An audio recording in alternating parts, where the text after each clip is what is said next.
The Story of the Internet by Stephen Bryant. Chapter 1. Sputnik. Until the evening of the 4th of October 1957, the US President Dwight D. Eisenhower was confident that he led the world's greatest nation. In the USA, the early 1950s are known as the Eisenhower years. Many Americans remember these years as a time of wealth and happiness. The USA was the richest nation in the world, and it was growing richer all the time. Almost every American could hope to own a house and a car. As a general, Eisenhower had led the US armed forces to victory in the Second World War. And until that evening in 1957, it seemed that no other nation could threaten the USA. But then some news arrived that shocked America's belief in itself. The Russians are in space. The Russians are in space. Until this moment, Americans believed that their nation was the most powerful on earth. But now, the Soviet Union had gone beyond the earth. Millions of radios all over the world could hear a new broadcast. Beep, beep, beep. This electronic noise was the sound of the satellite Sputnik 1, the first object placed in space by humans. It was a Russian achievement, and it shocked Americans. This was the time of the Cold War. The Soviet Union was America's great enemy, and soldiers from both sides stood ready to fight in almost every part of the world. The risk of real fighting, a hot war, was always present. But the Cold War was not just about armies and weapons. It was also a war of technology and ideas. Each side presented its own successes in science and technology as proof that its political system was better. So, when the Soviet Union sent its little silver satellite up into the cold night sky of the Kazakh Republic, it was more than just an interesting scientific test. It was an act that showed the world that the Soviet Union was winning the war of ideas.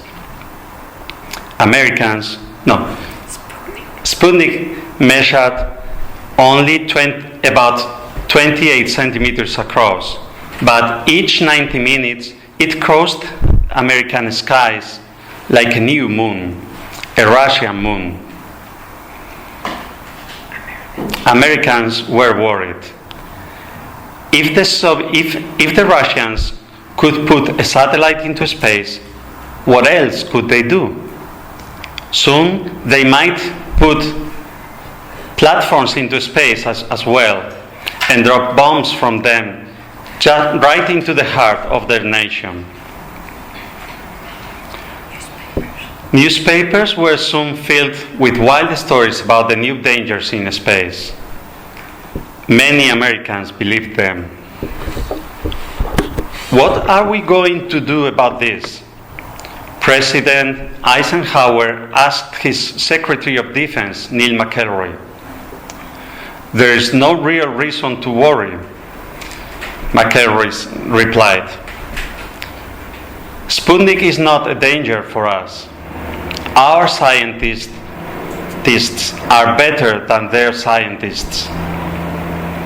I know that, said the President. That's not what I am worried about. My problem is that I don't like surprises. I don't want to be surprised like this again. The nation doesn't want to be surprised like this again. In the future, we will make sure that we are ahead of the Russians in all important technologies. What are you suggesting, Mr. President? We need a new department of government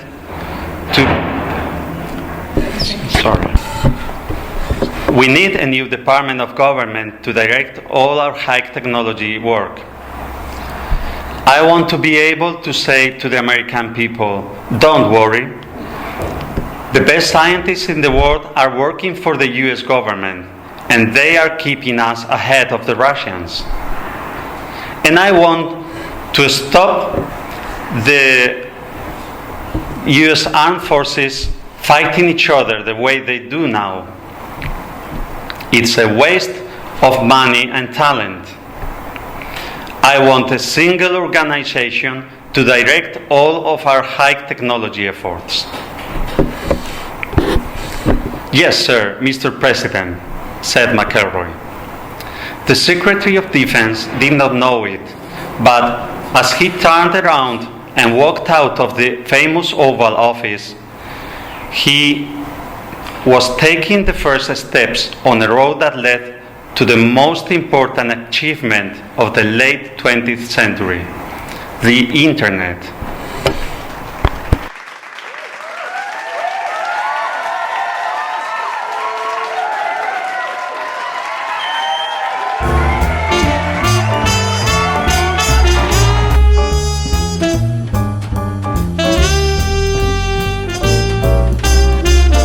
Hello, Luis. That was excellent work. Your pronunciation was perfect, the intonation, the fluency, and your memory, your audio, your ear memory, and your intellectual memory. I would like you to explain how you prepared this, because you have actually learned 2 pages from our Chapter 1. reading, right? Chapter 1, which is 2 pages. Can you tell people how you prepared for this? Oh yes. In the first place, I took the book, the written book, and the audio, and I listened to the audio while reading the book several times. And then I brought, just listening, I brought the book by myself. You mean you took it down as a dictation? Yes, I took it down as a dictation. Yes, and when I had written it, I repeated it from the text I had written, and I divided it into parts from the content of each part. I extracted the main ideas and brought them down. I highlighted. Well, or underlined. Well, not really, but I brought them apart. You did an outline. Yes, I did a skeleton with the main ideas, and also I highlighted the beginning of each part to remember how was I supposed to start each part, because I think that when you are running, you keep running, but the difficult thing is to start. Okay. So how I was starting each part, because it's an indirect question. Okay, yes.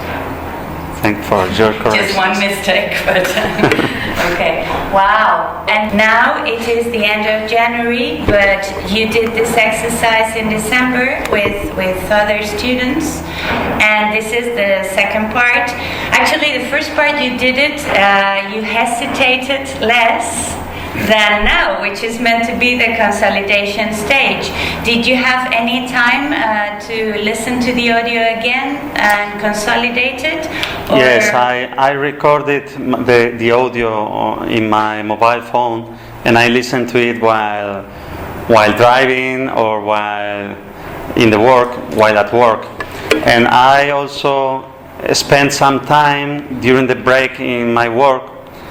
At work, walking down the corridors talking aloud, and people was looking at me like people were looking at me like, wow, he's gone mad.